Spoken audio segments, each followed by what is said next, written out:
اس عالم میں حافظ قرآن کے ماں اور باپ دونوں کو تاج پہنایا جائے گا، عزت افزائی کی جائے گی اللہ کی طرف سے، تو یہ کتنا بلند مقام ہوا۔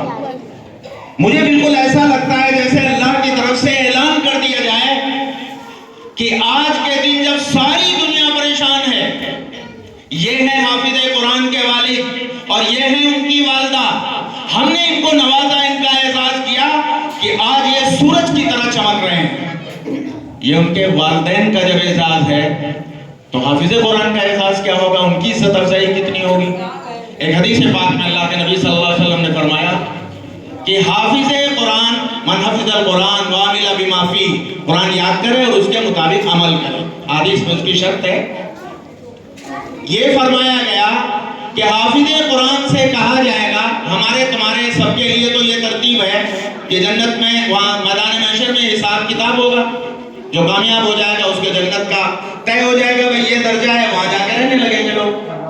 لیکن حافظ قرآن کو جنت کے سامنے کھڑا کیا جائے گا اللہ کی طرف سے اور کہا جائے گا رتل ورتقی، قرآن پڑھتے جاؤ ترتیل کے ساتھ، ٹھہر ٹھہر کر، آسانی کے ساتھ، اطمینان کے ساتھ پڑھتے جاؤ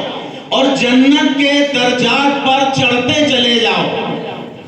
تمہارا آخری مقام، تمہاری منزل، تمہارا ٹھکانہ جنت میں، تمہارا مرتبہ وہ ہوگا جہاں تمہاری آخری آیت پہنچے گی۔ اتنے درجات بلند کیے جائیں گے ایک حافظ قرآن کے، جنت کو حاصل کرنے کے لیے جنت کے بلند مقامات حافظ قرآن کو حاصل ہوتے ہیں۔ یہ حافظ قرآن کی ایک فضیلت ہے۔ ہمارے لیے اس میں ایک نصیحت ہے، اس کے لیے ایک اور حدیث پاک پیش کر کے اپنی بات ختم کرتا ہوں۔ اللہ کے نبی صلی اللہ علیہ وسلم نے ارشاد فرمایا من حفظ القرآن وأحل حلالہ وحرم حرامہ، جس نے قرآن یاد کیا، حفظ کیا اور اس کے حلال کو حلال جانا، اس کی حرام کی ہوئی چیزوں کو حرام سمجھا، اس کے مطابق عمل کیا، تو ایسے حافظ قرآن کے بارے میں اللہ تبارک و تعالیٰ کی طرف سے میدان محشر میں یہ کہا جائے گا، یہ اعلان کیا جائے گا کہ وہ اپنے گھر اور خاندان کے، اپنے عشیرہ کے، اپنے خاندان کے ایسے 10 لوگوں کی سفارش کرے جو اپنے عمل کی وجہ سے جنت کے لائق نہیں ہو سکے۔ اپنے عمل کی وجہ سے، حدیث میں وجبت لہو الجنہ، جن کے لیے جنت واجب، نار جہنم جن کے لیے واجب ہو گئی ہو، اپنے اعمال کی وجہ سے وہ جنت کے مستحق نہیں ہیں، دوزخ کے لائق، جہنم کے لائق ہو گئے۔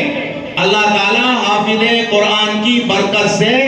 ایک حافظ کو یہ موقع عطا فرمائیں گے کہ اس کی سفارش قبول کی جائے گی اور اس کی وجہ سے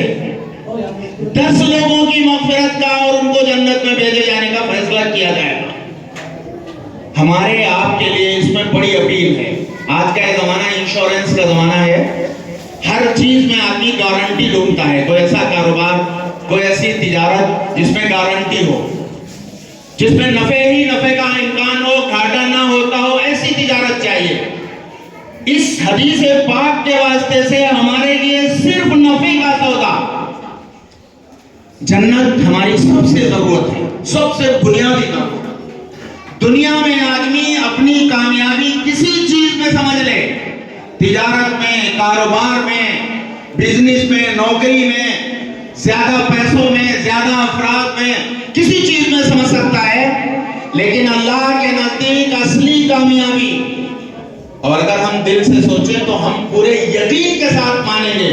کہ اصلی کامیابی یہ ہے کہ کسی طرح جنت مل جائے، دوزخ سے نجات مل جائے۔ اللہ نے ارشاد فرمایا فَمَنْ زُحْزِحَ عَنِ النَّارِ وَأُدْخِلَ الْجَنَّةَ فَقَدْ فَازَ، جس کو دوزخ سے بچا لیا گیا اور جنت میں داخلہ دے دیا گیا، اللہ میاں فرماتے ہیں وہی ہے کامیاب۔ اللہ کی نظر میں اور سوچے تو ہماری نظر میں بھی اصل کامیابی یہ ہے کہ کتنی ناک رگڑنی پڑے اس زندگی میں، کتنی تکلیف اٹھانی پڑے، کتنی مشکلیں اٹھانی پڑے، زندگی کتنی دشواریوں میں کٹے اور گزر جائے، لیکن کسی طرح مرنے کے بعد جنت مل جائے، دوزخ سے نجات مل جائے، تو سستا سودا ہے، آسانی ہے۔